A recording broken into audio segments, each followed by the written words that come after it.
শীত লাগতেছে না? খুব ঠান্ডা, শীত ঠান্ডা মানে কি? ও ভাই ভাই মসজিদের জন্য কিছু টাকা দেন। ভালো কাজ আছে, টাকা আছে? আস্তে ঠা নাই আসলে রিস্কা ভাড়া দিলাম। আমার কাছে তো আছে মনে হয়। আমার কাছে দেন, মনে আল্লাহ আপনাকে দেবে। আমার কাছে মনে হয় ভাঙতি নাই। মসজিদে টাকা দিলে আল্লাহ আপনাকে দেবে ভাই। আল্লাহ দিলে তো ভালো কাজে লাগে।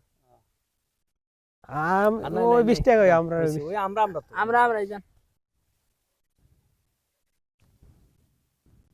যাক, ধান্দাটা ভালোই হইলো। এই টাকা দিয়ে একটা চা খাবো, একটা বিড়ি খাবো, যাই। কি কইছিস? মসজিদে গেলে টাকা উঠাই, আবার চা বিস্কুটের কথা কি কইছস? ভাই আমি তো বলেছি যে মসজিদের জন্য টাকা উঠাবো। আমার নামই তো মসজিদ ভাই। আমার নামই তো মসজিদ ভাই। আমি তো বলেছি ভাই, আমি তো আপনাদের বলছি মসজিদের টাকা দেন ভাই। আমি তো বলেছি ভাই। দাবাস এটা আসে কিন্তু নাম মসজিদ দেখে মসজিদের নাম বাঙ্গাই আমার